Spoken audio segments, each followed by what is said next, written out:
Hi friends, welcome to Making Disciples. My name is Cris and I am your host. This is another Making Disciples episode that's recorded here live in Athens. Now right now I'm stood in the Olympic Stadium. This is the stadium that was built for the launch of the modern Olympic Games. It was also used for when Athens hosted the Olympic Games. I think it was in the early 2000s, wasn't it? And I'm here to see it because it's an incredible arena. But I was in Corinth only a few days ago, and there's a connection between these two sites in the sense that I want to talk about 1 Corinthians 9 and Hebrews 12, where Paul talks about running races to get the prize. And the reason I'm doing it here from Corinth is, from Athens, is actually that Corinth doesn't have an Olympic stadium or a stadium for their games because it was just a little bit of a distance out, and it's now it is very much a ruins that you don't really go to visit. There's not much there to see. But this is an incredible Olympic stadium, and it's the inspiration behind what I want to say about 1 Corinthians 9. So in Corinth, they had the Ashmonean Games. And the Ashmonean Games were second to the Olympics. And therefore, when Paul writes to Corinth and to the Hebrews, using gaming analogy, it would have been right there as visual theology right in front of them. So what I want to do is just talk a little bit about the Ashmonean Games, what was quite interesting about them, and how it might connect us and help us understand 1 Corinthians 9 and Hebrews 12. So I hope you found this interesting. I hope you enjoyed last week's episode, recorded from Mars Hill. Today's one is now being recorded from the stadium in Athens. So it's really good fun to be doing this from location. So let's dive in and let's explore together the sporting analogies that Paul uses in the book of Corinthians.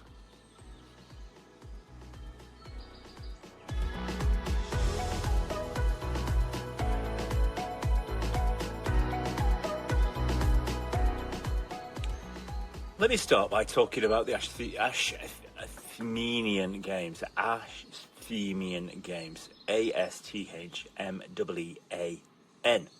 Now, you had all the traditional sporting activities that you would do at these kind of things, but one of the key ones was the racing, the running race. And there was a couple of things about them that I just think is really interesting to know. And what I'm not saying is these were unique and this wasn't in the Olympics, because it was actually in all Greek sporting events. But because the Ashmonean Games was there in Corinth, it would have been right in the forefront of their mind. So a runner in the sports, as well as many other sports, would have been doing it completely naked because of the clothing that they would have naturally worn, much more baggy clothing. You couldn't run wearing that clothes very easily, and if you did, you had the danger of tripping up, sandals coming off. So they ran naked. The second thing is that they would have a track that didn't necessarily go in a circle, but was between two poles, and you would run from pole to pole, round the pole, and then you'd run back, run round the pole and run back, and it was how many times you could run backwards and forwards between the poles.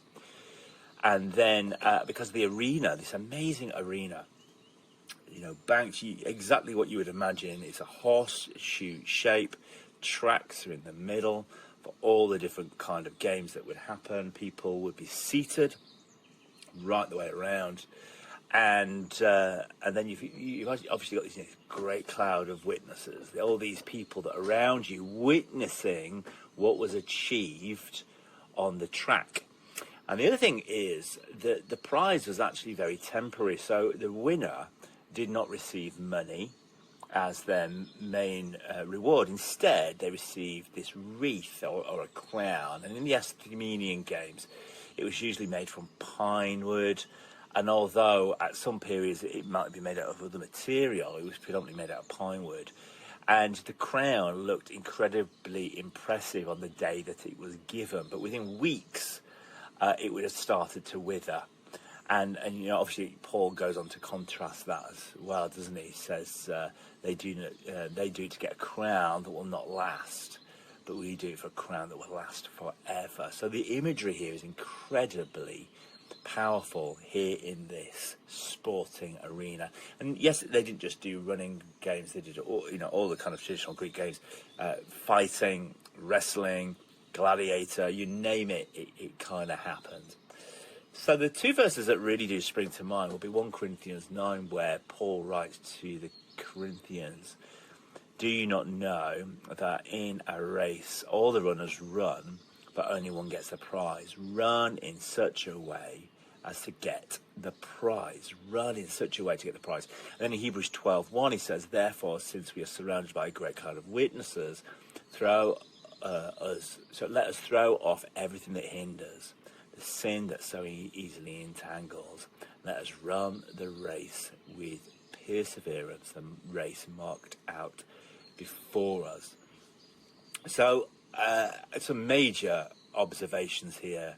Throwing off what will hinder you, running naked, running between the poles. Fix your eyes. So you look at the pole, you're running to your pole, to run around your pole, so you focus on your pole. The great crowd of witnesses there around you. So the games drew some spectators from all over the Greek world, highly thought of.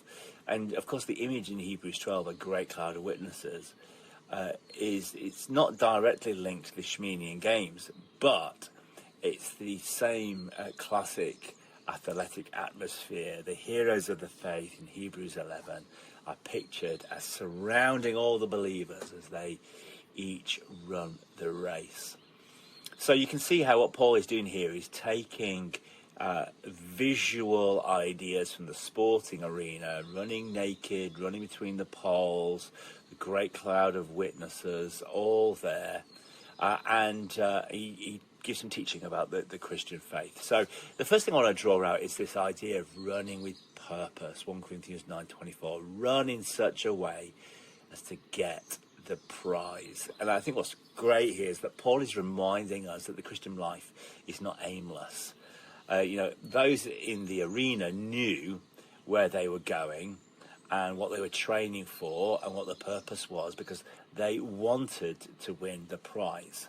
And they had that goal in mind. And in the same way, we are not simply trying to get through life, are we? We are following Jesus, growing in faith, serving others, and becoming people of God, the people that he created us to be. So many people spend their entire lives running after success, after comfort, after wealth, after approval, only to discover that actually these things never truly satisfy.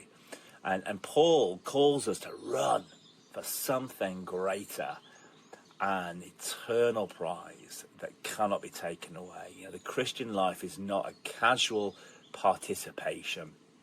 It involves commitment, perseverance, and wholehearted devotion, running with purpose that we might get the prize. That's one of the first things that I just think when you're here in this arena and you're looking around, and a little while ago there was a group of what looked like 60 students running, and what was fun was some of them were kind of very half-hearted. They were jogging this race that they were doing. Some were absolutely in for it, and I just thought it was lovely to see some people fully in, some people kind of in, and then those that were just at the edge who kind of watching going, I'm not, not interested. There was actually a group that looked like they'd come from Hong Kong as well, and they were like walking the track as fast as they could, and I loved it. They wanted to be able to say, I ran the race, I ran the track. But you know what? As I watched, I was thinking, you guys have got more. You could do more. You could go faster. So run the race with perseverance. Second thing I want to just say is this around travelling the light. Hebrews 12:1. Throw off everything that hinders and the sin that so easily entangles. When you think about the Isthmian Games and the fact that they would run naked, I think that's incredibly inspiring, that they would literally take off all of their clothes to that point of humiliation. Now, it wasn't humiliation because they were the greats. They were the great heroes of the sporting arena. who'd thrown off absolutely everything. They were so in, they did not care what people saw. And if they were impressive or they were not impressive when it came to their bits, they didn't care because they were in the race. They wanted to win the prize. So they decided to strip off, to take off the sandals, to take off their gowns, to take off their clothing, to be completely naked so they could run knowing nothing was going to hinder them. Their body was the only thing that they had to push. So throwing off everything that hinders, letting go of everything that is going to hold you back. And a runner, does not carry unnecessary weight. Even the smallest things can slow you down over a long distance. Runners don't run with things in their pockets because they want an empty pocket. They're not going to run with anything that would give them extra weight. They want to go as fast and as far as possible, so they're going to throw off anything that hinders. And some of the things that weigh us down, obviously it's sin, isn't it? But it can also be distractions, habits, worries, resentments, commitments that we've made that gradually drain our energy or might pull our attention away from God. All of these things may actually be the things that hinder us. Paul is saying, take it off. Take off anything that hinders and the sin that so easily entangles. Take off the clothing, take off what hinders. Even if it's going to mean that you look foolish, do it.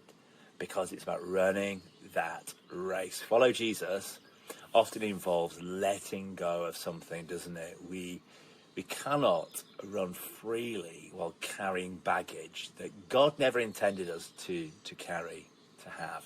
So the question is not simply the question, is this thing wrong? Should I do this? But is this helping me run the race God has given me? And I was talking to somebody recently about a relationship they were in. It sounds to me like an atrocious relationship. It's definitely not the kind of relationship they're dating somebody. It's not the kind of a relationship you want somebody who loves Jesus to be part of. This is not a person that's actually going to help them. And they're saying to me, is it wrong that I'm with this non-Christian? Is it wrong? My question back to them was, is it right or is it wrong? But was this, is this person helping you run the race that God has given you? And if the answer to that question is no, they're not helping me, then it's not the relationship for you. What does he say? Throw off everything that hinders. Anything that's going to let you down, that's going to stop you from running, that means you're not going to achieve what God has called you to. Take it off, throw it away. It's better to be naked than to run the race and to carry things that you do not need to carry. And then the third thing I want to just draw out from this sporting analogy will be from Hebrews 12:1-2. Let us run with perseverance the race marked out before us, fixing our eyes on Jesus. So every runner needed a focal point, and it would be the stick at the end of the track that you were running towards. And the stick was then, you would focus on that stick, you would run to it, you would run around it, and then you would run back to your stick, and then you'd run around that again, and you go back and you're back, doing these laps between your stick. So every runner needed a focal point. And if you didn't spot your focal point, you could run towards somebody else's focal point. Well, you don't want that. You want to make sure you are running to your focal point. So friends, if we spend all of our time looking at other runners, looking around the stadium, we become distracted. And if we compare ourselves, we become discouraged, or we lose sight of kind of where we are heading. And Paul says, fix your eyes. And that's exactly what the runners in the English Games would do that were running the track. They would see the pole at the other end, they'd focus on it, and then they'd run around it, and they would come back. They were so focused. We focus our eyes on. He's the one that we're giving our attention to. When we run the race, it will become difficult. When we look to him, we will get tired and we'll want to give up, but we choose to look to him. When we fail and fall down, we might want to stay down, but we get up and look to him. The Christian life is not ultimately about how strong we are, but it is about staying close to the one who has already completed the race that's gone before us. The other just thing I just really want to draw back to this crowd of witnesses that are watching. The games drew spectators from all over the Greek world. Thousands upon thousands and thousands upon thousands, which is interesting because we're told that Paul was a tent maker. I've always wondered, why was it that Paul made tents? Well, what really struck me this time was, if you've got thousands of people coming to Corinth and there isn't the places for them to stay, they didn't have premiers inns. They didn't have places to stay, so where would they stay? Well, people would sell tents. Of course, Paul was a tent maker, so it was one of the reasons that he actually made tents, was to sell them at the Athenian Games. So the games grew these spectators from all over the world, and this great cloud of witnesses. And it's often described as the great cloud of witnesses as being the heroes of the faith. But if you're running the race and you are surrounded by all these cheering voices, for us, those cheering voices, it's the body of Christ, it's the church, it's our fellow brothers and sisters in the faith. And one moment we're running on the track and they're cheering us. Sometimes we're sat and we're cheering on others. And I think that image, the sporting image of being somebody who cheers others on and somebody who is being cheered on, is incredibly powerful from the sporting arena. Go on, you can do it, don't stop. You've got this. Keep Jesus as the goal. Keep on going. Don't give up. Don't look back. Don't look to the side. You can do this. Focus on Jesus. Keep on going. Come on, you can do this. That is an incredible picture of the sporting arena. It's also an incredible picture of what the church is meant to be like, a people of God that is cheering each of us on. So my conclusion here from this amazing venue here in Athens, this incredible arena, to run the race of faith well, I would say this, friends: we need to run with purpose. Know why you are running. Know why you are running. What is your reason for running this race? Secondly, travel light. Lay aside anything that is going to slow you down, the sin that so easily entangles, the people that might really not be going where you are going. Travel light. And thirdly, stay focused. Keep your eyes on Jesus. Focus on him at the end of the track, the one that's already run the race. Run towards him. Don't look to anyone else. Just focusing on Jesus, the one that has gone before us. Friends, I hope that you just inspired by that incredible location and incredible visual idea of the Athenian Games, running naked, running to the poles with the crowd cheering you on all the way around you. Friends, until next time, grace and peace. And don't forget to run the race to get the prize.